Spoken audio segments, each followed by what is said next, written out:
कि हम इत्मीनान से खा लेते हैं, इत्मीनान से हमारा जो निज़ाम है चलता है, तो ये भी अल्लाह ताला की एक नेमतों में से एक नेमत है। तो हर वक्त अल्लाह ताला की नेमतों का शुक्र अदा करना, ये जो अल्लाह के नेक बंदे हैं उनका फ़र्ज़ है। हाज़रीन, खुदाए बुज़ुर्ग बरतर की बड़ाई और किबरियाई के बाद नात पढ़ने वाला है, नात वाला है बच्चा, कुछ ज़ाते अक़दस का तज़किरा करते हैं कि जो तमाम आलम के लिए रहमत बनाकर भेजे गए थे, नबी अकरम सल्लल्लाहु अलैहि वसल्लम, जो बेसहारों का सहारा, बेआसराओं का आसरा, यतीमों के बाप, जिन्होंने तमाम आलम को ज़िंदगी का एक सलीका सिखाया, एक तरीका सिखाया। हाज़रीन, आज के बाद आज जो इस प्रोग्राम की तरतीब जो है उसका मरहला है कि आज के प्रोग्राम के लिए सदर का ऐलान किया जाए। थोड़ा सा माज़रत चाहूँगा कि प्रोग्राम की तरतीब मुझे भी पता नहीं है, इन वक्त मुझे कहा गया है। तो मैं आज के इस प्रोग्राम की सदारत के लिए प्रोग्रेसिव एजुकेशनल फाउंडेशन के जो चेयरमैन हैं राजू भाई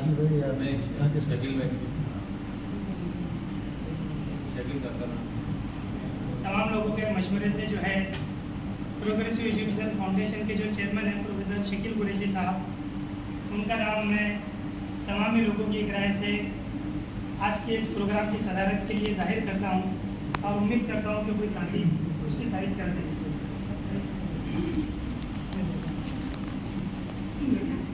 इत्तेफाक राय से शकील सर का नाम प्रोग्राम की सदारत के लिए पेश किया गया। उनकी सदारत के लिए मैं यहाँ पर कुछ लफ्ज़ों में तारीफ करता हूँ। आज के इस प्रोग्राम की सदारत जिनके ज़िम्मे दी गई है मोहतरम प्रोफेसर शकील कुरैशी साहब,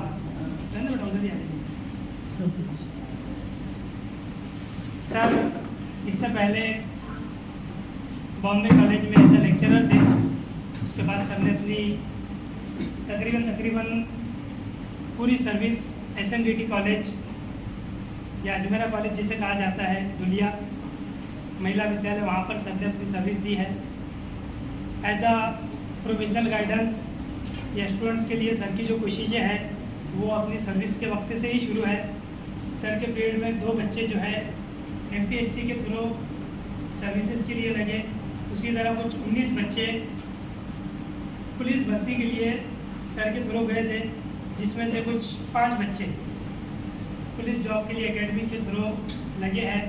सर आज भी फ़िलहाल पुलिस दल में शासकीय सदस्य के तौर पर काम कर रहे हैं प्रोफेसर शकील सर, और हुकूमत महाराष्ट्र और लोकल गवर्नमेंट की जानिब से आदर्श शिक्षक और उसी तरह के दीगर कई अवार्ड सर को मिल चुके हैं।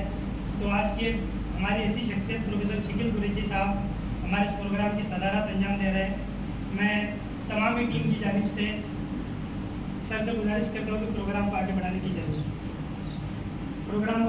ज़रूरत मिल गई है। मैं जो हमारे फारूक सर हैं, मौलाना आज़ाद उर्दू हाई स्कूल के प्रिंसिपल, उनसे गुजारिश करता हूँ कि डॉक्टर फारूक सर इस प्रोग्राम को आगे बढ़ाएं।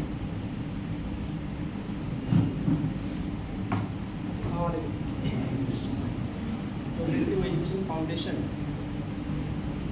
हटिक जमात का एक ऐसा ब्रांच जो हकीकत में एजुकेशन के लिए काम करता है। ऊपरी सतह पर जो भी मामला आपके सामने हैं उनके बारे में राय पेश करना यहाँ पर वो सही प्लेटफॉर्म नहीं है, मगर ऊपरी सतह के लोगों को ये बताना चाहता हूँ कि आपके सामने प्रोफेसर शकील साहब भी हैं। एजुकेशन का काम वो इतनी अच्छी तरह से अंजाम दे रहे हैं पूरी टीम। तो ऊपरी सतह का जो मामला है वो भी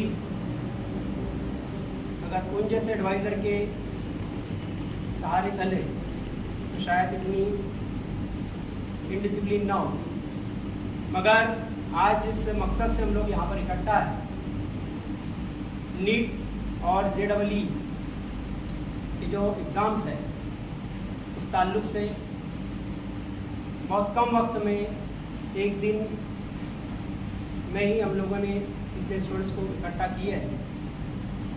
आसिफ सर, अलाउद्दीन सर हमेशा कुछ ना कुछ लेकर आते और वक्त पर लेकर आते। मैं उनको कभी कभार गुस्सा भी करता कि मेरे पास इतना टाइम नहीं है, स्कूल के काम इतने और बीच में तुम समाज का काम लेकर आते। तो बोले लगे नहीं सर, शकील सर का हुक्म है। तो शकील सर वहाँ से रिमोट से बटन दबाते और तुम हमको यहाँ पर परेशान करते। मगर जो भी है इम्प्लीमेंट्स करने वाले जो शहर अपने आप में और तालुका सदर उनका हुक्म सारा आपको कर और इस हुक्म के तहत एक दिन में आपके सामने अरेंजमेंट किया गया है। मैं अपनी संस्था का भी शुक्रिया अदा करूँगा। उन्होंने जिस तरह से प्रोग्राम के बारे में सुना, उन्होंने कहा कि सर ठीक है, जो भी है वो सब अवेलेबल करवा दो। अब आप लोग इस मकसद से यहाँ पर आए हैं तो सिर्फ सुने ना, बल्कि रिटर्न में आप घर पे ले जाए, क्योंकि 100 वका एक लिखा ये हमें याद रखना चाहिए, ताकि हमारी याददाश्त में कोई भी हैमरिंग ना हो सके, क्योंकि हमारे पास लिखा हुआ है। और ये बार बार आपके सामने ऐसे गाइडेंस करने वाले जो स्पीकर्स वो नहीं आएंगे। इनका ताल्लुक जेजे हॉस्पिटल, महाराष्ट्र का एक लीडिंग हॉस्पिटल है, इससे है, मुजबल नॉलेज सिटी से है। और बड़े खुशनसीब है कि हमारे समाज में ऐसे लोग हैं, ऐसे स्कॉलर्स हैं जो हमारे बीच मौजूद है और हमें हमारे लिए वक्त निकालकर वो रहनुमाई करने के लिए यहाँ पर आए। जितने भी मेहमान किस्म यहाँ पर आए उनका फिर से हमारी बिरादरी से तहे दिल से ये भी हमारी मैं शुक्रिया अदा करता हूँ, इस्तकबाल करता हूँ। और बाहर से कोई आपको एक्सपर्ट गाइडलाइन देने के लिए नहीं आया है, अपनी बिरादरी से ही है। अपनी बिरादरी से अगर हमारे सामने आइडियल है तो हम भी इस मकाम को हासिल कर सकते हैं। Nothing is impossible in the world. तो उसी के तहत हमारा ये प्रोग्राम है और नीट और JEE इस प्रोग्राम की बुनियाद आपके सामने से प्रोग्राम के तहत रखी जा रही है। उससे आप पूरा फ़ायदा उठाएंगे और हमारी बच्चियाँ डॉक्टर, इंजीनियर या मेडिकल प्रैक्टिशनर्स आने वाले वक्त में उनकी मुस्तकबिल में होगी, ऐसी मैं ख्वाहिश करता हूँ और अपनी बातें यहाँ पर ख़त्म करता हूँ। इसके बाद डॉक्टर प्रभाव करते हुए डायरेक्टली मैं सरकार की तरफ बढ़ता हूँ।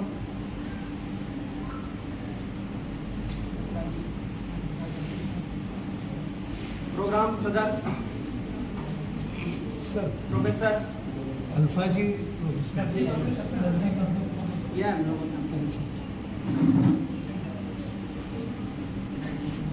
प्रोफेसर शकील सर साहब से मैं दरख्वास्त करता हूँ कि शिरपुर तालुका के जो पार्टी समाज के सदर है राजू भाई, वो उनका सत्कार करेंगे। राजू भाई, आप शिरपुर जमात की तरफ से प्रोफेसर शकील साहब का सत्कार करें, जैसे दरख्वास्त करता हूँ। हमारे अपने सर लफ्जों में से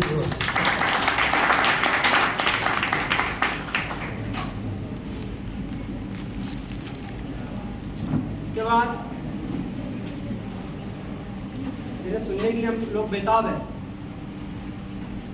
डॉक्टर आकिफ कुरैशी साहब जो MBBS है, मेडिकल के कोऑर्डिनेटर और मेडिकल कोऑर्डिनेटर नहीं, आरिफ सर पहले मेडिकल के कोऑर्डिनेटर। अच्छा, मेडिकल कोऑर्डिनेटर है प्रोग्रेसिव एजुकेशन फाउंडेशन। इस तरह से engineer Arif sir, Arif sir, इनसे मैं दरख्वास्त करता हूँ हमारा सत्कार कबूल करें। सादिक भाई, शेखपुर शहर पार्टी समाज अध्यक्ष, इनसे मैं दरख्वास्त करता हूँ कि आरिफ भाई का सत्कार करें।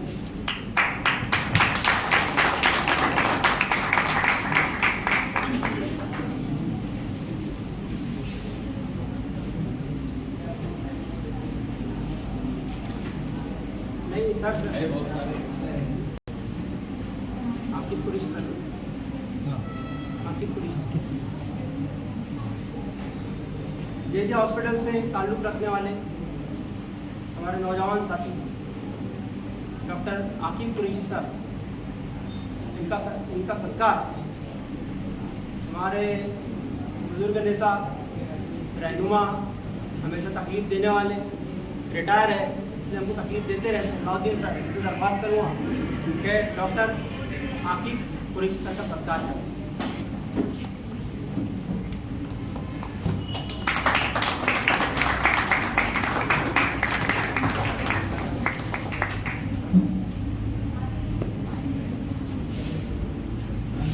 Irfan sir, engineer Irfan sir.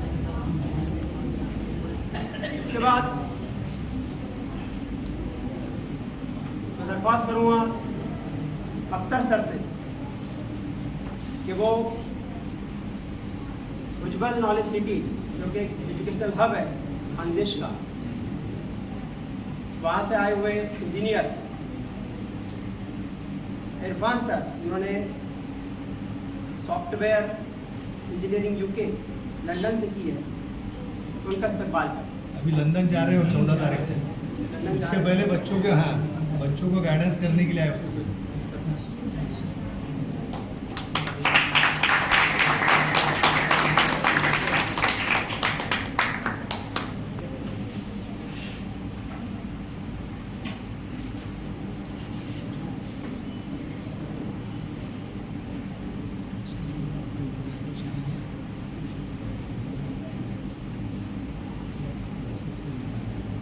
हमारे समाज के एक नौजवान टीचर वसीम रजा साहब, जो हमेशा शकील सर की छाँव बन के चलते हैं, हमेशा उन्हें दूर से देखते रहता मैं कि ऐसे नौजवान में कितनी फुर्ती है, कितनी एनर्जी है, कोई भी काम किसी भी वक्त बोलो। अभी मैंने कहा कि ठीक है सर, मैं तैयार हूँ, मैं आपके प्रोग्राम को स्टार्ट कर देता हूँ। तो लाइक सर से मैं दरख्वास्त करूँगा कि वसीम सर का इस्तेमाल करें। प्रोग्रेसिव एजुकेशन फाउंडेशन के secretary, general secretary. Progressive education foundation general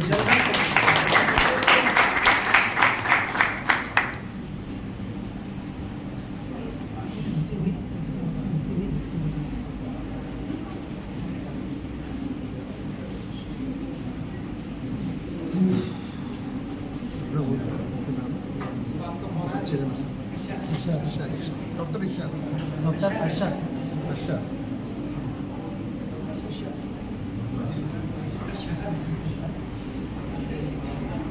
sir आइए MBBS के लिए ये कोऑर्डिनेशन कहीं पर नहीं है। शिरपुर का जो कोऑर्डिनेशन है शहर का तालुका वो कहीं पर नहीं है। नीट ये बच्चों के लिए इतने जमा एग्जाम है, मिसाल है। बहुत ही मुश्किल एग्जाम है नीट जैसे एग्जाम। इसमें 549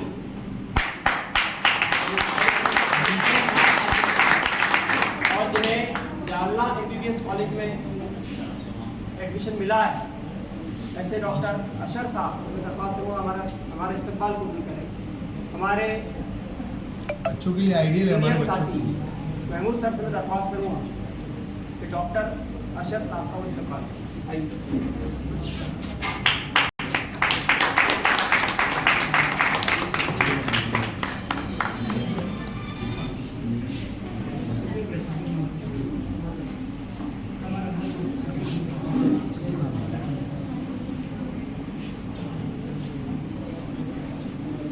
ज्वाइंट सेक्रेटरी कमर रजा सर। इसके बाद जॉइंट सेक्रेटरी एजुकेशन फाउंडेशन के जॉइंट सेक्रेटरी कमर रजा सर, हमारा छोटा सा सत्कार कबूल करें। वाइस प्रिंसिपल मैं बेंगलोर का दरख्वास्त करता हूँ आसिफ सर से कि वो कमर रजा साहब का इस्तेमाल करें। सर वाइस प्रिंसिपल भी हैं। वाइस प्रिंसिपल बेंगलोर का।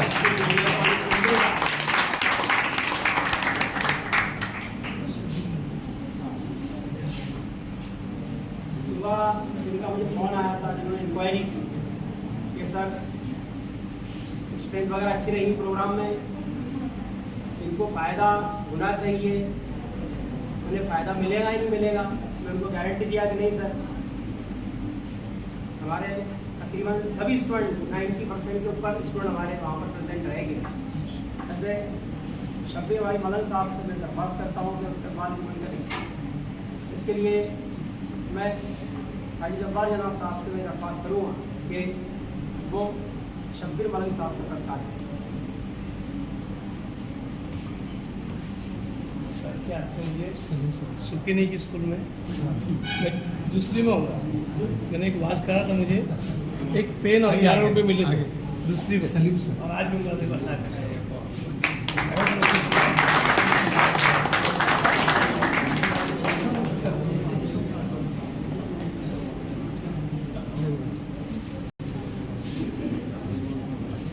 दुलिया शहर एजुकेशन फाउंडेशन के सदर साहब सलीम सर हमारे बीच में हैं।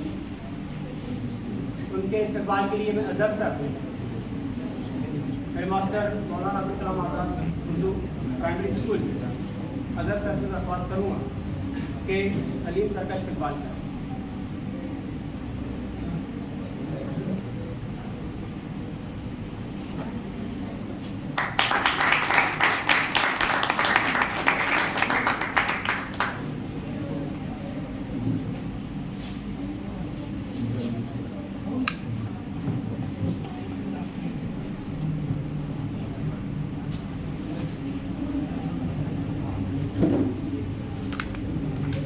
आसिफ सर से मैं दरख्वास्त करूँगा कि हमारे रहनुमा हाजी जब्बार जनाब साहब का इस्तेमाल करें। आसिफ सर।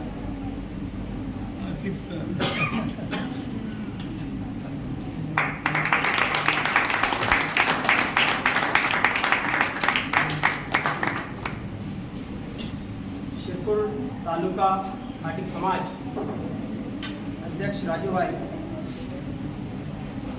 इनके इस्तेमाल के लिए मैं अलाउद्दीन सर को बुलाना चाहूँगा। अलाउद्दीन सर, आप अपने हाथों से राजू भाई का सत्कार करें।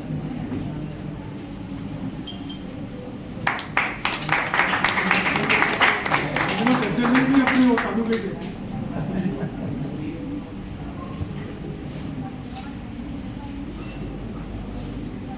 अख्तर सर से दरख्वास्त करूँगा कि शिरपुर शहर घाटी समाज अध्यक्ष सादिक भाई का सत्कार करें।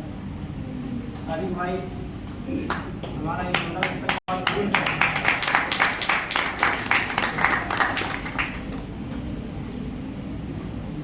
और ये जो सब कुछ चल रहा है इसके जो रिंग मास्टर है सर आसिफ खाटिक सर साहब, तो सांगवी से डायरेक्टली यहाँ आते घर पे जाते हो सर, हमारा ये काम ये पहले पूरा करो, घर भी आओ सर, खाना खाओ 2 बजे।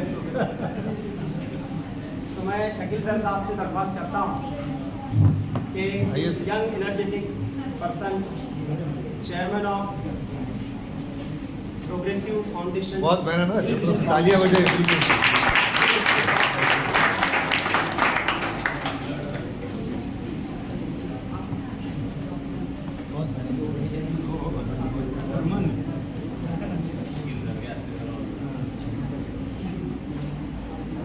हालांकि जैसा कि आप लोग सुन रहे थे, अजीज तलबा और तालिबात के प्रोग्राम तरतीब दिया गया। हमारे जो शिरपुर तालुका अध्यक्ष है राजू भाई, शिरपुर शहर अध्यक्ष है सादिक भाई, उसी तरह शिरपुर के तमाम जिम्मेदारों ने बड़ी एक मेहनत की है, क्योंकि किसी भी प्रोग्राम को कर लेना ये उस वक्त में एक वक्फा होता है, लेकिन प्रोग्राम को तरतीब देना उसके पीछे बड़ी मेहनत होती है, बड़ी तैयारियाँ होती हैं। तो दीगर लोगों का इस्तेमाल किया गया है। उसी के साथ साथ हमारे प्रिंसिपल डॉक्टर फारूक सर का इस्तेमाल प्रोफेसर शकील सर अपने हाथों से करें, मैं इसे गुजारिश करता हूँ, और डॉक्टर फारूक सर कबूल करें।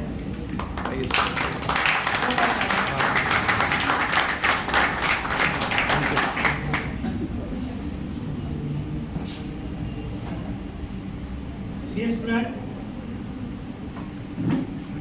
ये प्रोग्राम की एक तरतीब है, रस्म भी है, एक रिवाज भी है कि आए हुए मेहमान का इस्तकबाल है। जिस तरतीब से हमें प्रोग्राम को शुरू करना है वो किया जाता है। लेकिन आप तमाम लोगों को एक बात बताता चलूँ कि ये जो प्रोग्राम दिए जा रहे हैं, आप लोगों को जो जमा किया गया है आपका कीमती वक्त लेकर, लेकिन जो लोग आए हैं उनका वक्त भी बहुत ज़्यादा कीमती है।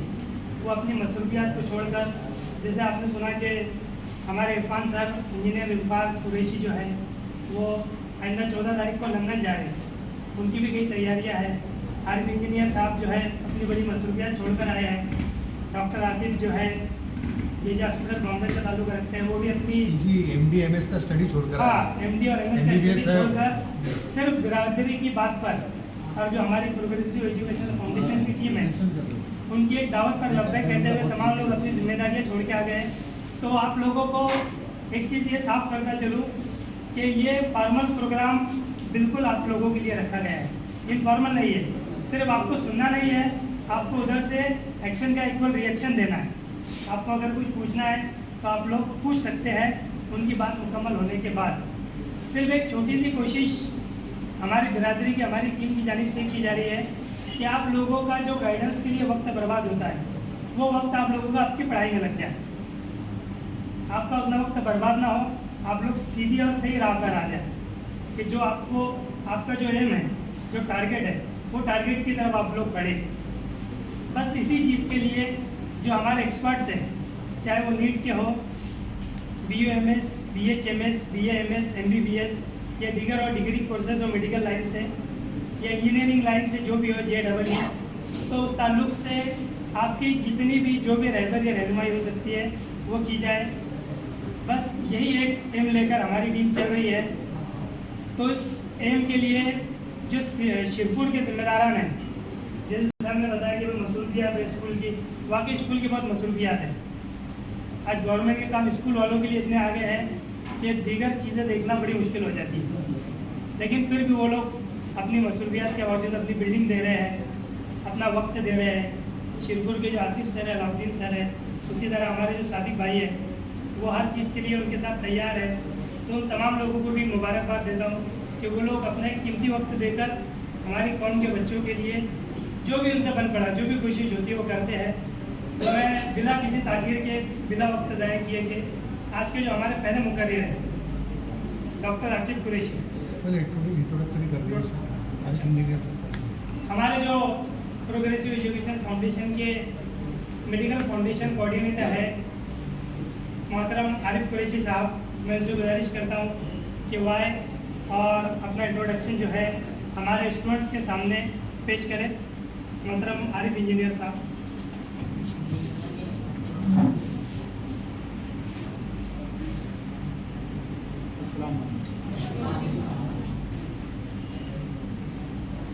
माशाअल्लाह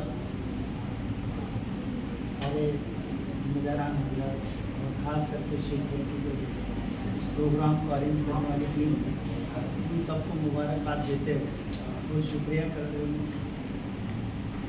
जो ख्यालात है वो सामने रखे। जैसे इसी वजह से हमने शकील सर ने और फारूक सर ने बताया कि प्रोग्रेसिव एजुकेशन जो फाउंडेशन वो इस साल एक अलग हदफ लेकर चल रहा है।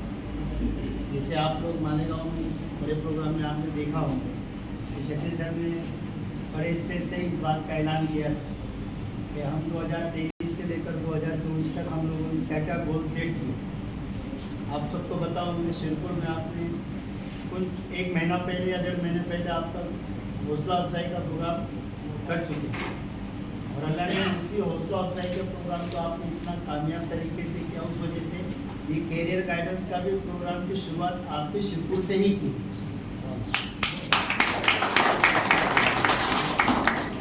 तो ये कैरियर गाइडेंस का जो प्रोग्राम है ये ऐसा समझिए आपके हौसला अफजाई प्रोग्राम के तैयारी वाला प्रोग्राम है, जहाँ हम 2024 के अंदर शिरपुर से कितने बच्चे MBBS के लिए देंगे, कितने बच्चे IIT के लिए देंगे और कितने बच्चे हम कॉम्पिटिटिव एग्ज़ाम के लिए देंगे, उसकी ये तैयारी के लिए प्रोग्राम चल रहा है। और शकील सर ने इस बात का वही ऐलान किया था कि जैसे इस साल नीट में 300+ 20 बच्चे थे हमारे पूरे समाज के तरफ से, जिसमें डॉक्टर अशरफ 549 टॉपर है। तो इंशाल्लाह इस साल हम लोगों का गोल है कि हम 100 स्टूडेंट्स ऐसे हैं जिनको हम नीट में 300+ स्कोर कराने की मेहनत करेंगे और वो करेंगे इंशाल्लाह। नीट में 300 तो उसी चीज़ों को सामने रखकर आप लोगों का भी ये जो जैसे आसिफ सर और यहाँ के दूसरे जिम्मेदारान ने वो मेहनत करके सुनते जमा किए हैं। तो जैसे हम हमेशा बारह सुनते हैं, इंसानियत के अंदर इनकलाब लाने वाली जो दो चीज़ें, एक तो दीनदारी है और दूसरा है एजुकेशन। क्योंकि एजुकेशन के बगैर इंसान के अंदर इनकलाब नहीं आ सकता। तो हम लोगों ने ये बात का हदफ लिया है कि हमारा एकदम प्रिसाइज और बारीक बिनी से एक हदफ है। आप सारे जिम्मेदार हजरात भी इसको सुने और इसको नोट करें, इसको समझें। बल्कि मैं यहाँ तक कहूँगा कि इसी वीडियो के माध्यम जरिए से भी ये बात मैसेज पहुँचाना चाहूँगा कि जैसे सिरपुर वालों ने ये प्रोग्राम किया है, इसी तरह हर तालुके लेवल पे अगर इस हदफ के साथ प्रोग्राम होगा तो अगले साल हमारे सालाना प्रोग्राम में इंशाल्लाह 100 बच्चे अभी हमारा हदफ क्या है कि जितने बच्चे 10th पढ़ रहे, जितने बच्चों ने 2023 के अंदर 10th पास किया है, वो सारे के सारे बच्चे, हम वो बच्चे नहीं कह रहे जो 80% प्लस है, वो नहीं, बल्कि सारे के सारे बच्चे, फिर से मैं बोलता हूँ, सारे के सारे 10th पास किए हुए बच्चे हमारे ये कन्वर्ट होना चाहिए प्रोफेशनल कोर्सेज के। ये हमारा हदफ। और हम लोगों ने 12 तारीख की डिजिटल मीटिंग के अंदर ये बात शकील साहब ने और सारे तालुका लेवल के जो चेयरमैन उन्होंने ये बात, उनके सामने ये बात आई थी कि जितने भी 10th पास वाले बच्चे हैं उन सब की लिस्ट बनाई जाए और उनका कैरियर गाइडेंस करेंगे, उनके पेरेंट्स से बात करेंगे, उनके वालिदैन से बात करेंगे कि अपने अपने बच्चों को आप क्या कराना चाहते। तो हमारे सामने जरूर ये बात आएगी कि अभी तक हमने सोचा नहीं। तो हम ये प्रोग्राम के जरिए से बच्चों को भी ये बात सोचने पे मजबूर कर रहे हैं या उनको हौसला दे रहे हैं कि आप अभी सोचो कि आपको आगे क्या करना है। तो जब हम इस तरीके से हर तालुका लेवल पर इस तरीके से मुहिम चलाएंगे कि हर 10वीं पास किया हुआ बच्चा अपना गोल सेट करे, अपना मकसद सेट करे कि क्या करना है, कि भाई मुझे डॉक्टर बनना है। एक लड़की को पूछे आपको क्या करना है, तो कहा मुझे MBBS डॉक्टर बनना है। अब इसका ये सपना, अब अल्लाह ताला इस सपने को पूरा कराए। हाँ, 1.5 साल पहले 2 साल पहले जो बच्चे सपने देखेंगे, अल्लाह ताला उनका सपना पूरा कराएगा और उसका सारा अजर कार्यकर्ता लोगों को। और 5 साल की अगर इस तरह से हम सब ने मिलकर मेहनत कर ली, हर तालुके के चेयरमैन ने और हर तालुके के ग्राउंड लेवल पे काम करने वाले कार्यकर्ता ने, तो 5 साल में हमारे खटीक समाज का हर गांव में डॉक्टर होगा कि नहीं? तो इसी हदफ को लेकर हम लोग आगे चल रहे हैं। तो उसमें हमारा इस तरीके से स्ट्रक्चर बना है, जैसे माशाल्लाह आपने प्रोग्रेसिव एजुकेशन फाउंडेशन के हर तालुका लेवल पे चेयरमैन है और हर तालुका लेवल पे काम होता है, नहीं होता ऐसा नहीं है, पर अगले लेवल का काम हम लोगों ने मुनक्कद किया, उसका ऑर्गेनाइज करके एक प्लानिंग बनाया। तो अल्लाह का शुक्र है हमारे पास, हमारे खाटिक जमात से हमारे नौजवान बच्चे, इस वक्त में हम लोगों ने कार में बैठ के लिस्ट बनाई, 18 से 20 बच्चे MBBS डॉक्टर जो हमारे बच्चों को गाइडेंस करने के लिए आज तैयार है। तो एक सिंपल तरीके से आप स्कूल चला रहे हैं, आपके पास एक क्लास के लिए एक टीचर है, कितने बच्चों के लिए एक टीचर है, वो कैलकुलेशन होता है। हमारे पास तकरीबन 10th के अंदर 200 बच्चे होंगे इस साल, उनकी रहबरी के लिए हमारे पास 20 MBBS डॉक्टर और 20 इंजीनियर्स रेडी है। तो हमारा क्या प्लानिंग है कि ये बच्चों को कैटेगराइज किया जाए। कुछ बच्चे नीट वाले होंगे, कुछ बच्चे मेडिकल में जाने वाले होंगे, कुछ बच्चे इंजीनियरिंग में जाने वाले होंगे, कुछ बच्चे MPSC कॉम्पिटिटिव एग्जाम में जाने वाले हैं। और हमारे पास बड़े बड़े क्वालिफाइड प्रोफेशनल्स, बड़े बड़े 10-10 साल का उनका टीचिंग का एक्सपीरियंस। हमारे पास कमर रजा सर, हमने पिछले 6 महीने के अंदर कमर रजा सर को बोले बताओ फिजिक्स कैसे पढ़ाते हैं, यानी बच्चों को बताओ कि फिजिक्स कैसे पढ़ते हैं। तो माशाल्लाह कमर रजा सर ने उनको फिजिक्स की टैक्टिक्स बताई, ट्रेनिंग बताई कि फिजिक्स को कैसे पढ़ना है। तो कमर रजा सर जैसे बहुत हमारे पास प्रोफेशनल टीचर और प्रोफेसर भी अवेलेबल है। अभी चांदपुर में एक मोहसिन सर है, वो नीट का क्लास चलाते हैं, वो हमारे खाटी के। तो हम लोगों को क्या करना है, मेरा और शकील सर का जो मकसद एम है और गोल है वो यही है कि सारे डॉट्स को कनेक्ट करना, कि सारे हमारे खाटिक समाज में सब लोग अवेलेबल है, उनको एक दूसरे से जोड़ना है और उनका एक दूसरे से फायदा पहुंचना। तो हमारे पास अभी 40-20 डॉक्टर्स, 20 इंजीनियर्स, ये 40 लोग हैं और 210वीं के बच्चे हैं। अब तुम डिवाइड करो 40 पे 200 बच्चे डिवाइड बाय 40 कितना होता है बोलो? एक बच्चे एक को कितना है? बताओ, एक प्रोफेशनल, एक डॉक्टर को हमने, डॉक्टर आकिब को हमने कहा क्या डॉक्टर साहब आप 5 बच्चों को 2 साल तक उसकी निगरानी कर सकते हैं?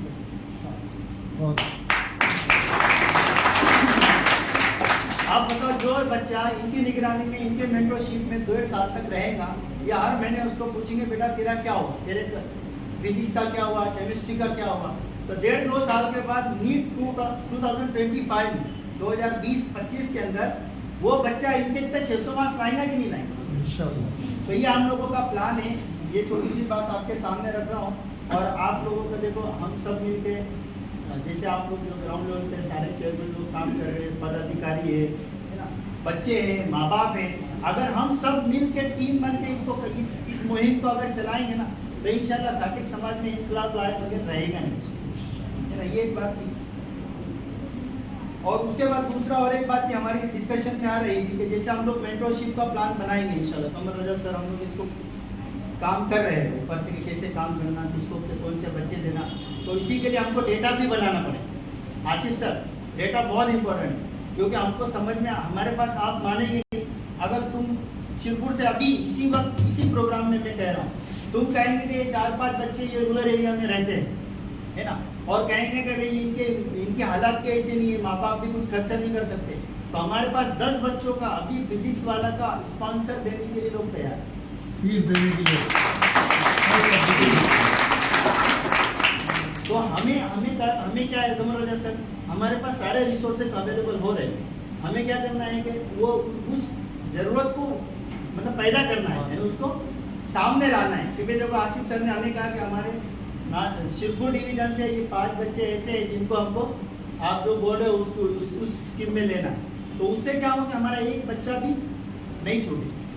और एक बात ये थी कि भाई जैसे कार्यकर्ता है, बच्चे हैं और उनके माँ बाप, 3 लोग हैं इसके अंदर, पेरेंट्स हैं, बच्चे हैं और एक हमारे कार्यकर्ता, उसमें मेंटोर भी आ रहे हैं। तो ये तीनों लोगों का एक कंबाइंड एफर्ट है।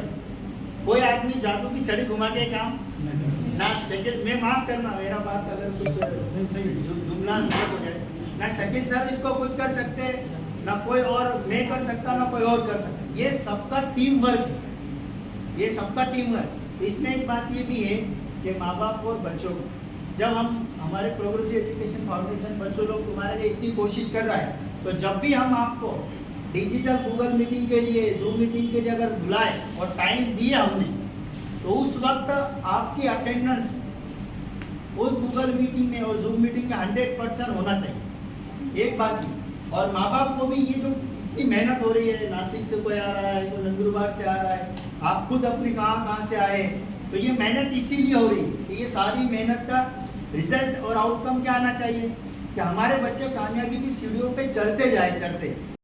तो ये आप लोगों से आखिरी दरखास्त है कि आप इस मुहिम के अंदर आप हमारा साथ दें, कार्यकर्ता बनकर, माँ बाप बनकर या बच्चे स्टूडेंट हो, कि इस मुहिम में अगर आप हमारा साथ देंगे तो इंशाल्लाह जो हमारे सपने हैं कि अगले प्रोग्राम में हम 100 बच्चे कम से कम 300+ नीट में और 100 बच्चे इंशाल्लाह JEE MSCET के लिए इंशाल्लाह अगले प्रोग्राम में देंगे, वो सपना पूरा होगा। इतनी बात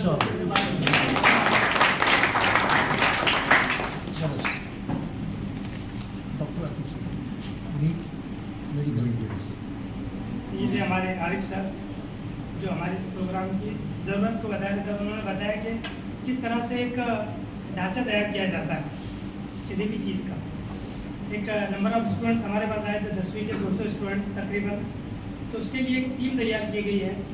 अब एक जिम्मेदारी आप लोगों की भी है कि आप लोगों को कौन सा फील्ड चुनना है। आप लोग अपना फील्ड चुनें, अपने नज़दीकी जिम्मेदारों से रब्ता करें, उनसे काउंसलिंग करें, उनसे बात करें, और ताकि वो लोग आप लोगों को यहाँ तक अप्रोच कर सकें हमारे आरिफ सर और दीगर टीम के साथ। तब कहीं जाके आप लोगों का कोऑर्डिनेशन जो है, आप लोगों की जो फील्ड आप लोग चूज़ कर रहे हैं वो कोऑर्डिनेटर आप लोगों को मिल सके, वो मेंटर मिल सके, ताकि वो आपको कैसे और किस तरह से अपने काम को करना है वो बता सके। मैं आज के हमारे इस प्रोग्राम के गाइडेंस के लिए जो हमारे एक अगले रहबर है डॉक्टर आकिफ कुरैशी साहब, जो MBBS है और खुद अभी MD और MS की तैयारी कर रहे हैं। मैं उन्हें आवाज़ देता हूँ कि वो आए और हमारे स्टूडेंट्स की रहनुमाई करें।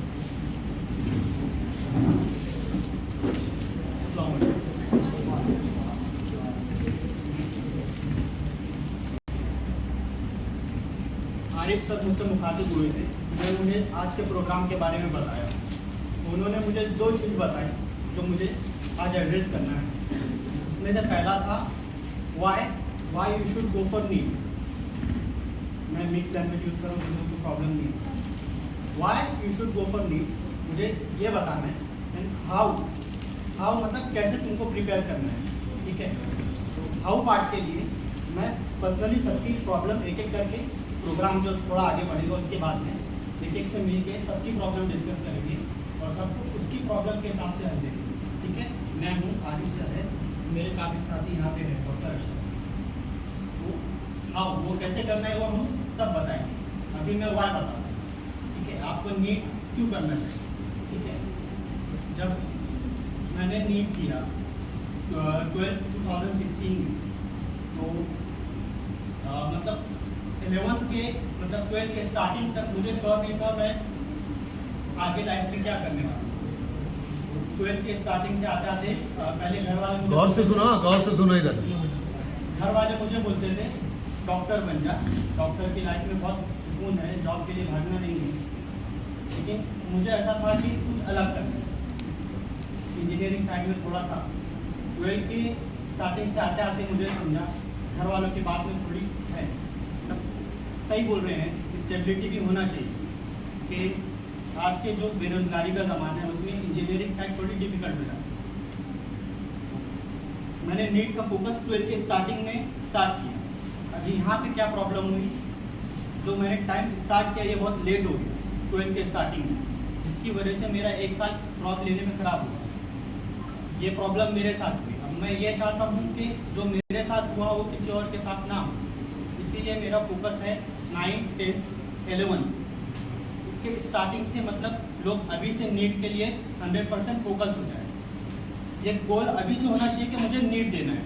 अब गोल क्यों होना चाहिए, गोल का क्या फ़ायदा है, अभी एग्जांपल देकर समझाता हूँ कि हम डायरेक्ट पढ़ना चालू करते फिर नहीं सोचते क्या करना है। ऐसा क्यों, हम कार लेके डायरेक्ट नहीं निकल जाते फिर सोचते किधर जाना है। हमारा डिसाइड पहले फिक्स होता है हमको ये जगह जाना है, फिर हम जाते हैं कार लेके निकलते हैं।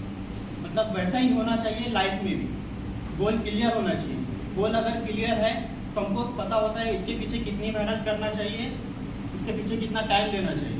अगर लाइफ में गोल के लिए सीरियस नहीं है तो कुछ मतलब हमारा खुद के एफर्ट्स अंदर से नहीं आते, हम सीरियस नहीं हो पाते, ठीक है। ये हो गया स्टार्टिंग से शुरू करना चाहिए। अभी एग्जाम्पल से बताओ तो उस टाइम पे मैंने नीट दिया, मेरे साथ वालों ने बहुत सारे लोगों ने इंजीनियरिंग दिया, ठीक है, JEE, स्पेशली लड़के लोगों ने वो ज़्यादा ये साइड चूज करते हैं इंजीनियरिंग साइड, ठीक है। अभी इंजीनियरिंग साइड वो लोग पीयर प्रेशर में लेते हैं। पीयर प्रेशर क्या होता है, मेरा दोस्त है वो ये कॉलेज में जा रहा है, मैं भी उस कॉलेज में जाऊँगा ताकि हम लोग साथ में रहें, ठीक है। ये डिसीजन वो बिना सोचे समझे लेते हैं। इसके पीछे आगे क्या हो रहा फ्यूचर में उसका क्या है कोई इश्यू नहीं, मतलब दोस्त मेरा ये ब्रांच चुन रहा है, वो ब्रांच का आगे क्या एडवांटेज है उसके बारे में कुछ सोचते नहीं है, बस दोस्त ले रहा है तो मैं ले लेता हूँ। अभी इसमें क्या होता है, मेरे साथ कुछ 5-6 लोगों ने लिया था, उसमें से 2 लोग ने बीच में छोड़ दिया क्योंकि उनको समझ में नहीं आ रहा था क्या हो रहा है, या फिर उनको बीच में समझा नहीं मुझे ये नहीं करना है, मुझे कुछ और करना है। उसमें से एक ऐसा था कि उसने बीच में इंजीनियरिंग छोड़ के फिर से नीट दिया। इसीलिए मैं चाहता हूँ कि अभी से क्लियर हो आपको लाइफ में क्या करना है।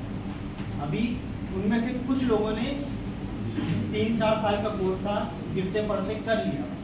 वो गिरते पढ़ते क्यों है कोर्स में, उसका भी रीज़न ये है कि वो लाइफ का उनका कॉल ही नहीं है, मतलब उनको ज़िंदगी के साथ वो नहीं करना था, उनका उसमें स्किल सेट वो नहीं है, लेकिन उन लोग ने पीयर प्रेशर में ले लिया या घर वालों ने बोला उसमें ले लिया। उसकी वजह से उनको ना कॉलेज में सही से समझ में आता है या मतलब दूसरे एकेडमिक डिफिकल्टीज आती है, ठीक है। उन्होंने ऐसे पास तो कर लिया, लेकिन ऐसे पास करके भी उनमें से कुछ लोग ऐसे हैं जो अभी तक जॉब ढूंढ रहे हैं, कुछ लोग ऐसे हैं जो इंजीनियरिंग कोर्स कंप्लीट करने के बाद भी उनको आगे कुछ कोर्स करना पड़ रहा है कंप्यूटर से रिलेटेड, ताकि वो उनसे जो इंजीनियरिंग कोर्स किया वो उनकी अभी के आगे के ये दौर के हिसाब से थोड़ा रिलेटेबल हो जाए। समझ में आ रहा है क्या बोलना चाह रहा हूं?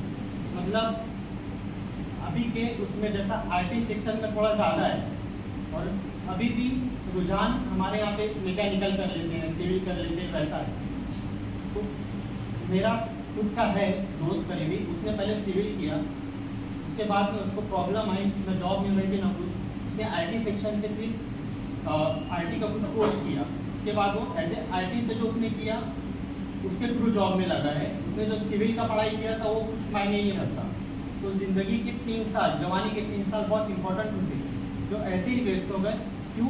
क्योंकि प्रॉपर प्लानिंग नहीं थी। मैं चाहता हूँ प्रॉपर प्लानिंग हो, पेरेंट्स, बच्चे, सब काउंसलर वगैरह हम सब साथ में बैठे और डिसाइड करें बच्चे की नीड क्या है, और इस ज़माने में किस कोर्सेज में, किस फील्ड में ज़्यादा फ़ायदा है। अभी डॉक्टर और नीट देने में क्यों ज़्यादा फ़ायदा है मैं ये बताता हूँ, ठीक है।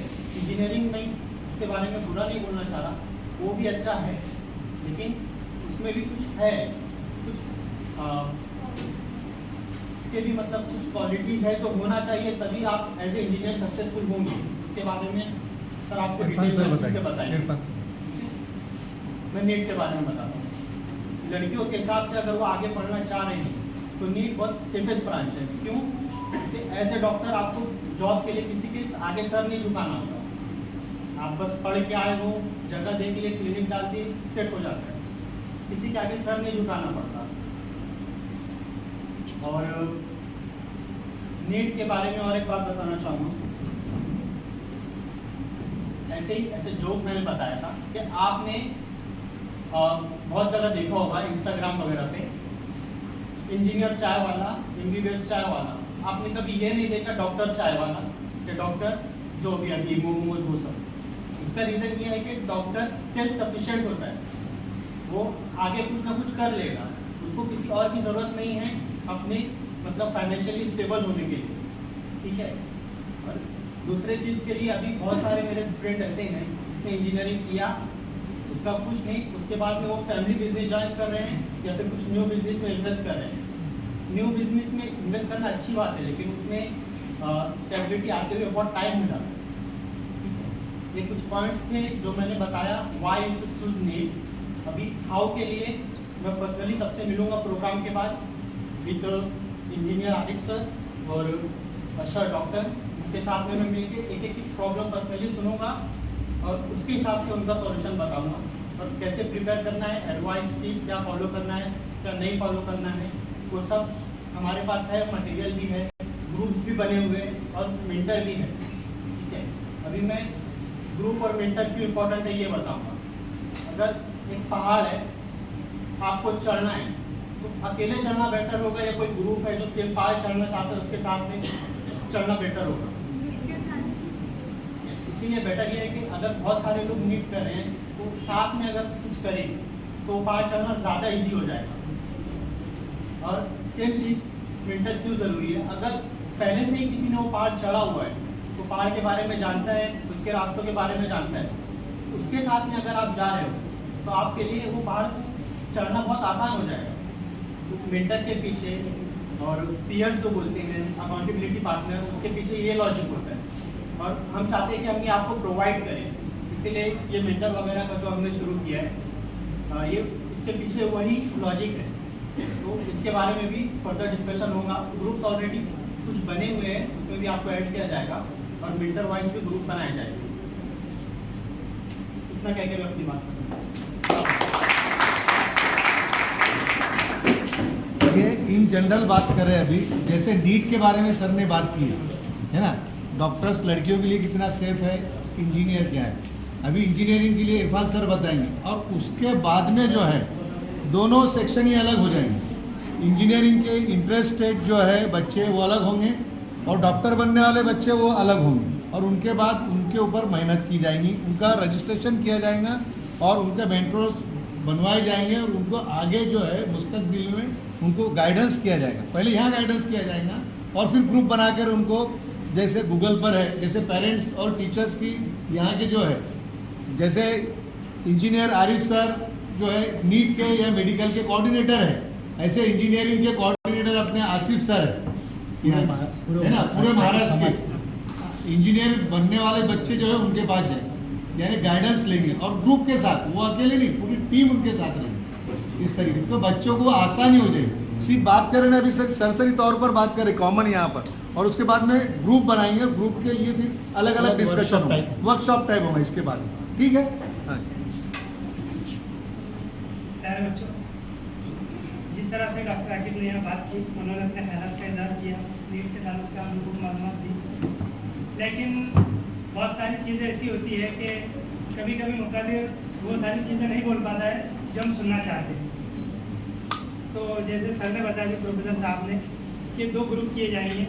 आप लोगों का जो एक एम है, जो गोल है कि हमें क्या बनना है, हमें JEE में जाना है या नीट करना है, तो आप लोगों के ग्रुप के हिसाब से आप लोगों को डिवाइड किया जाएगा। आप लोगों के सामने जो मेंटर है हमारे, जो गाइड यहाँ पर बैठे हुए हैं, उन लोगों को आप लोगों की तरफ दे दिया जाएगा 2 ग्रुप में, और आप लोगों की तरफ से आने वाले फीडबैक और क्वेश्चन, आप लोगों को क्या परेशानियाँ है, उसके ताल्लुक से क्या चीज़ नहीं समझ रही, तो इंशाल्लाह उन तमाम चीज़ों का सॉल्यूशन इस सेशन के बाद हमारे दिया जाएगा। अभी डॉक्टर अशर से भी मेरी बात वही हो रही थी कि आप गाइड करने वाले, तो बोले सर नहीं, उसके बाद जब हमारे ग्रुप डिवाइड किए जाएंगे तो इंशाल्लाह उस वक्त मैं जो है पहले अपनी बात पे रखूँगा, तो जिन लोगों के फीडबैक आएंगे जैसे भी, वैसे उनको इत्मीनान बख्श जवाब दूंगा इंशाल्लाह। तो इसके बाद जो हमारे JEE या इंजीनियरिंग के ताल्लुक से हमारे दरमियान मौजूद इरफान सर है हमारे, और जब जाए मैं उनसे गुजारिश करता हूँ कि वो आए और हमारे बच्चों के रहनुमा।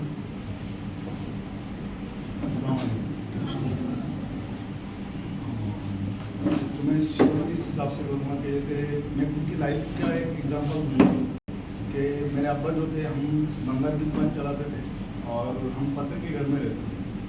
तो एक हमेशा एक तबका होता है कि एक सोच होती है कि नहीं, गरीब का बच्चा नहीं कर सकता, ये मुश्किल है, ये नामुमकिन है कि वो इतनी बड़ी कॉलेज में जा सके, वो इतनी बड़ी कॉलेज में पढ़ सके। तो ये एक सोच होती है, एक उम्मीद होता है, वो ब्रेक करना ही बहुत ज़रूरी होता है। तो हम मोस्टली जो पेरेंट्स होते हैं, पेरेंट्स वो होते हैं कि बच्चा सबसे पहले उनकी तरफ देखता है, फिर वो समाज की तरफ देखता है।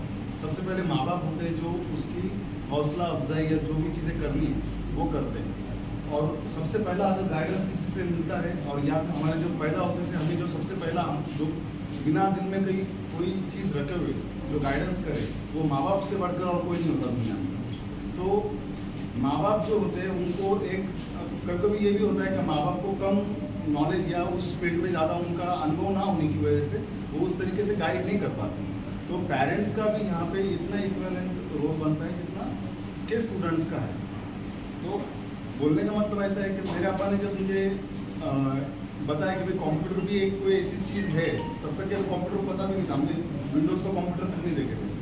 तो 1987 मेरा बर्थ है, उसके बाद में जैसे आपने बताया भाई जो कंप्यूटर जो पढ़ेगा, राजीव गांधी के वक्त की बात है, जो कंप्यूटर पढ़ेगा वही आगे दुनिया में चलेगा, क्योंकि कंप्यूटर एक ऐसा मशीन है कि जो जिसे यूनिवर्सल मशीन बोला जाता है। यूनिवर्सल मशीन बोलने के उसके पीछे वजह ये है कि कंप्यूटर हर फील्ड में, चाहे आप सिविल में चले जाओ, चाहे आप मेडिकल फील्ड में चले जाओ, आप कोई भी फील्ड में चले जाओ, इवन कार्स के अंदर भी AI वगैरह जो आपका जो सीरी है या जो वॉइस रिकॉग्निशन जो भी चीज़ें है, मशीन लर्निंग है, सारी चीज़ें आज कंप्यूटर पे होगी। तो कंप्यूटर इज मस्ट इम्पॉर्टेंट। इन्हें ऐसा नहीं है कि आप भले ही कंप्यूटर फील्ड से बिलोंग ना करो, चाहे आप मेडिकल फील्ड में रहो तो भी आपको कंप्यूटर की ज़रूरत है, चाहे आप सिविल फील्ड में रहो तो भी आपको कंप्यूटर की ज़रूरत है। तो कंप्यूटर इज अ मस्ट। और आपको कुछ बेसिक्स लैंग्वेज जो फॉरेन कंट्रीज जो है, जैसे US हो गया या UK हो गया, या जो मोस्टली जो डेवलप कंट्रीज है, वहाँ पे 3rd स्टैंडर्ड से ही बच्चों को क्लासेस में एक प्रोग्रामिंग लैंग्वेज मस्ट कर दी गई है। क्यों कर दी गई है, उसके पीछे वजह है। प्रोग्रामिंग लैंग्वेज जो है वो कम्प्लीटली रिलाई करती है लॉजिक पर। लॉजिक जो है कम्प्लीटली रिलाई करता है आपके मैथमेटिक्स पर, जो जिसके अंदर मैथमेटिक्स की बहुत अच्छी कमांड है वो प्रोग्रामिंग फील्ड में जा सकता है, चाहे लड़का हो या लड़की हो, इट डजंट मैटर। लड़कियां जो है आज मैं खुद 7 to 8 ईयर्स से मैं घर पे बैठ के जॉब कर रहा हूँ, मुझे कहीं जाने की ज़रूरत नहीं। तो ये भी एक उम्मीद है कि नहीं, लड़कियाँ सिर्फ एक पर्टिकुलर फील्ड में जा सकती है, ये हमें ये उम्मीद भी हमें दिमाग से निकाल देना है। कि भाई हम लड़कियां सिर्फ एक ही फील्ड में जा सकती हैं, नहीं, लड़कियां हर फील्ड में जा सकती हैं और वो अपना परचम लहरा सकती है वहाँ पे। वुमन एम्पावरमेंट हम सिर्फ बोलते हैं, लेकिन वुमन एम्पावरमेंट तब आएगी जब वो हर फील्ड में इक्वली हिस्सेदार होगी, हर चीज़ में हिस्सेदार होगी, पायलट से लेकर मेडिकल फील्ड में लेकर जो भी उनका पैशन है। ऐसा नहीं है कि वो सिर्फ अगर कोई लड़की, अगर हमारे खड़िक समाज से ही एक लड़की वो पायलट बनी है अभी रिसेंटली US के अंदर, तो समाज में पढ़े लिखे लड़के या लड़कियां बहुत सारी हैं। आप जो है 9th और 10th के जो स्टूडेंट्स, आपको सिर्फ ये करना है। हमारे वक्त में प्रॉब्लम ये था, हमें गाइडेंस करने वाला कोई नहीं था। जैसे आकिब सर ने बोले कि भाई एक चला वो फील्ड में तो बाकी के सब चले गए उसके पीछे। लड़कों का मोस्टली वो होता है, एक दोस्त जा रहा है, लड़कियों का भी होता है एक दोस्त जा रहा है फील्ड में तो मैं भी चली जाऊँगी। नहीं, ऐसा नहीं होता। आपको अगर मैथमेटिक्स में आपको अगर कमांड है तो आप फील्ड चेंज करो। आपको अगर मेडिकल में आपका कमांड अच्छा है या आपका फार्मेसी में कमांड अच्छा है तो आप उस फील्ड में जाओ, ना कि मेरी बेस्ट फ्रेंड इसमें जा रहा है या जा रही है इसलिए मैं उसमें चली जाऊँ। वो वर्क नहीं करेगा। वो शॉर्ट टर्म पीरियड के लिए आपको साथ रहेगी, उसके बाद में वो उसका करियर में वो आगे चली जाएगी। आपका वो पैशन नहीं था, आप पीछे रह जाओ। तो इसमें उस लड़की का या उस लड़के का ये गलती नहीं है कि आप उसके साथ में रहें, ये गलती आपकी है। आप आपकी ज़िंदगी के जिम्मेदार आप खुद होते हो। हम ये बोलते हैं कि नहीं मेरे तो ये अमका नहीं था, मेरा ये तमका नहीं था, मेरा तो सपोर्ट नहीं था, मेरे माँ बाप का सपोर्ट नहीं था, इसका सपोर्ट नहीं था। ये सब चीज़ें झूठ है। आपकी लाइफ आपको कैसे बनाना है ये आपके हाथों में होनी चाहिए। आप बोलोगे कि नहीं मैं सर के पास में गई थी, सर ने मुझे नहीं गाइड किया, ये नहीं होता। आप सर के पास में 10 बार जाना पड़े तो 10 बार जाओ। और ये सेम चीज़ मेरे साथ में भी हुई है। मुझे मैम ने मुझे कुछ बोला है इंजीनियरिंग पढ़ते हुए, जब मैं इतने बड़े भुजबल जो हमारे जो डिप्टी मिनिस्टर थे, वो डिप्टी चीफ मिनिस्टर थे, उनकी कॉलेज में पढ़ा। तो उस वक्त भी ऐसा था कि मुझे टीचर बोलते थे कि नहीं अभी मत आओ, मुझे अभी लंच करना है, आप बाद में आओ। तो भी मैं वापस जाता था। लेकिन अगर आपको अगर कोई चीज़ हासिल करना है तो इसमें आपका डिटर्मिनेशन सबसे ज़्यादा इम्पोर्टेंट होता है। आप ये बोलो कि नहीं मेरा तो ये वर्क है, ये काम है, ये छोड़ के मैं नहीं जा सकती, ये काम आपका कभी, क्योंकि वो आपकी लाइफ का काम है ना कि उनकी लाइफ का। तो ये आपकी लाइफ के लिए सबसे ज़्यादा इम्पोर्टेंट है। एक आप पैसों की चीज़, जैसे ये एक नहीं थे कि हम पढ़ने के लिए पैसे नहीं, अगर माँ बाप से नहीं हो सकता है तो समाज में बहुत सारे लोग ऐसे भी हैं कि सिर्फ उनका नाम लेने से आपका काम हो जाएगा। ऐसा भी वहाँ पे पैसे की ज़रूरत भी नहीं पड़ेगी। ऐसे भी लोग हैं समाज के अंदर के जो एक दूसरे को सपोर्ट करके आपको उस मुकाम तक पहुँचा सकते हैं। अगर आप में डिजर्विंग है, कोई परिवार में ऐसा भी होता है कि उसके पास में पैसा बहुत होता है लेकिन औलाद पढ़ने वाली नहीं होती। कोई घर में ऐसा है कि पढ़ने वाले हैं लेकिन पढ़ाने वाले नहीं, ये भी एक चीज़। लेकिन इसका मतलब ये नहीं कि यह आपकी ज़िंदगी का फैसला है कि आपको लेना है कि आपको लाइफ में क्या करना है, क्या बनना है। कंप्यूटर में जैसे कंप्यूटर की बात मैं बोलूँ तो सिविल भी है, सिविल में जैसे लड़के जा सकते हैं, मैकेनिकल में भी जा सकते हैं, लड़के भी ऑफकोर्स नहीं जा सकते ऐसे नहीं है, लड़कियाँ भी जा सकती हैं। जो खुद टेक्नोलॉजी में मैं काम करता हूँ, जो आज मैं लंदन में मूव हो रहा हूँ, तो उसमें एप्पल टेक्नोलॉजी में हूँ। तो एप्पल कंपनी जो आज दुनिया की सबसे टॉप इंडस्ट्री है, $3 ट्रिलियन की इंडस्ट्री आज है। तो उसके अंदर मैकेनिकल भी चाहिए, सिविल भी चाहिए, मेडिकल फील्ड भी चाहिए, इवन बायोटेक्नोलॉजी भी चाहिए। मेरा खुद का इंटरव्यू इसरो में हुआ था, इंडियन स्पेस रिसर्च ऑर्गेनाइजेशन में एज ए साइंटिस्ट। तो वहाँ पे मेरा रिटर्न में मेरा सिलेक्शन हो गया। रिटर्न में सिलेक्शन होने के बाद में मेरा इंटरव्यू के अंदर नहीं हुआ। पूरे महाराष्ट्र या पूरे नॉर्थ इंडिया से आप बोल लो, मैं अकेला लड़का था जो वहाँ पे एज ए साइंटिस्ट पोस्ट में गया था। वो होने के बाद मैंने इंटरव्यू दिया। इंटरव्यू में उन्होंने सिर्फ जो इंटर्नशिप की हुई लड़की थी वहाँ की, अपनी इसकी थी, मुस्लिम ही थी, तो उसने उस चीज़ को सिलेक्ट कर लिया वहाँ पे, सिर्फ इसलिए कि वो इंटर्नशिप की हुई थी वो लड़की। हम यहाँ पर ये सोचते बैठे कि हम लड़कियों को कैसे भेजें। नहीं, आप उनको भेजो, आप भेजोगे तभी तो प्रोफेशनलिज्म कब आएगा। उनको वो डर से वो कब बाहर निकलेंगे। हम ये बोलेंगे कि नहीं हमें घर में बैठाना है और हमें तो बेटी चाहिए चांद पर, तो वो बेटी चांद पर तभी पहुँचेगी जब उसको तो आप घर से बाहर निकालो। तो सबसे पहले आपको उसको घर से बाहर निकलने देना है, उसको इंटर्नशिप या जो भी फील्ड उसकी पसंद है उसमें जाने देना है। हाँ, उसमें आप ऑप्शन ये देख सकते हो कि नहीं क्या सेफ है उसके लिए, क्या अनसेफ है उसके लिए। तो वो एक जिम्मेदार जो आपके जो परिवार होता है वो उनका देखने का काम है। वो आपको बताओ एज अ पेरेंट, वो आपको सही तरीके से गाइड करेंगे कि हाँ उन्हें पता है कि ये कौन सी एरिया अच्छा है कौन सा नहीं। तो कंप्यूटर के अंदर या मैकेनिकल हो गया या सिविल हो गया, इसमें मोस्टली ऐसा नहीं है कि स्कोप नहीं है। आपका पैशन होना बहुत ज़्यादा जरूरी है। अगर आपका पैशन उस चीज़ में नहीं है और आप अगर उस फील्ड में अगर जाओगे तो आपको वो कंप्लीट करने के बाद भी आपको सेटिस्फेक्शन नहीं मिलेगी। और अगर आप सेटिस्फाइड नहीं रहोगे तो आप ग्रो नहीं कर सकते। जैसे इंडस्ट्री के अंदर, जैसे मैं खुद आज 15 ईयर्स से मैं इंडस्ट्री में, IT इंडस्ट्री में मैं कुछ जॉब कर रहा हूँ। मैंने कुछ ऐसे भी लड़के देखे जैसे आकिब सर ने बोले कि भाई वो गए थे उस फ्लो के साथ में, लेकिन बाद में उन्होंने इंजीनियरिंग करना तो उनसे मुश्किल हो गया। ये बात सच है, इसमें कोई दो राय नहीं है। लेकिन अगर आपका सच में पैशन है और आप अगर उस फील्ड में जाते हो तो आप डेफिनेटली किसी और का सहारा ना लेते हुए आप खुद उसके अंदर इनोवेशंस या आप उसके अंदर खुद ही रिसर्च कर सकते हो वहाँ पर जाने के बाद। और साइंटिस्ट एक ऐसा कुछ अलग ब्रीड नहीं होता या कुछ एक अलग जात नहीं होती, वो भी एक इंसान ही होता है आपके जैसे। मैं खुद साइंटिस्ट पोस्ट के लिए गया था, मैंने खुद इसरो के अंदर जो आपका मंगलयान जो मिशन हुआ, मंगलयान मिशन के अंदर जो उन्होंने जो आइडियाज टेक्निक यूज़ की वो पूरा टेक्निक मैंने उन्हें बताया। जबकि अमेरिका ने उसके अंदर समझ लो $649 मिलियन उन्होंने डाले, वो कुछ तो 56,000 करोड़ रुपए होते उस टाइम में। और हमने इंडिया में 2014 में सिर्फ $64 मिलियन में करके बताया, सिर्फ 500 करोड़ रुपए में करके बताया। तो वो टेक्निक जो थी वो टेक्निक मैंने उन्हें बताया। साइंटिस्ट ऐसा कुछ अलग ब्रीड नहीं होता या अलग कोई ऐसा पर्सन नहीं होता, वो हम ही होते हैं। सिर्फ इतना होता है कि हम अपनी काबिलियत नहीं पहचान पाते, और वो हम तब तक नहीं पहचान पाते जब तक कि हम खुद अपना जो जहन है, अपनी हमारी जो सोच है उसको हम क्लियर आउट नहीं करते। तो क्लियर आउट करने के लिए सबसे इम्पोर्टेंट चीज़ क्या है कि जो मिथ्स होते हैं दिमाग के अंदर, कि नहीं हम ये जो चीज़ पढ़ रहे हैं, जैसे इंजीनियरिंग में आने के बाद में फर्स्ट ईयर में सबसे पहले बच्चों का ये सोच होती है ये तो हमने 12th में पढ़ लिया, ये तो हमने 11th में पढ़ लिया, या ये बेसिक जो है ये 50 साल पुराना है, ये हमें क्यों पढ़ा रहे हैं। ये बहुत इंपॉर्टेंट है, वो बेसिक्स को समझना, बेसिक्स को अंडरस्टैंड करना। आप बोलोगे कि मैं JEE के लिए जाऊँ या नेट के लिए जाऊँ विदाउट प्रिपरेशन, या फिर मैं सिर्फ MCQs पढ़ के जाऊँ, तो ये पॉसिबल नहीं होगा। आपको उस कंसेप्ट को समझना पड़ेगा, क्या वो कंसेप्ट क्या बताना चाह रही है, या वो वाई सवाल, जैसे आपके सर ने बोला कि भाई वाई सवाल पूछना बहुत जरूरी है। कोई भी चीज़ आपको एक टॉपिक पढ़ते हो, उस टॉपिक को आप क्यों पढ़ रहे हो। जैसे आप कार है, कार का चक्का गोल क्यों है, ये सवाल जब तक कि आप नहीं पूछोगे तब तक कि आपको उसके पीछे की वजह समझ नहीं आएगी, वो सर्कल क्यों है। तो उसके पीछे आपको बहुत सारे आंसर्स मिलेंगे, भाई इससे फ्रिक्शन कम होगा, इससे सरफेस टच कम होगा, तो ये बहुत स्मूथ भागेगी, राइट। तो इसलिए वो सर्कल है, अगर उसको स्क्वायर बना दे तो क्या होगा। ये भी ऑपोजिट क्वेश्चन है, ये भी आपको पूछना जरूरी है।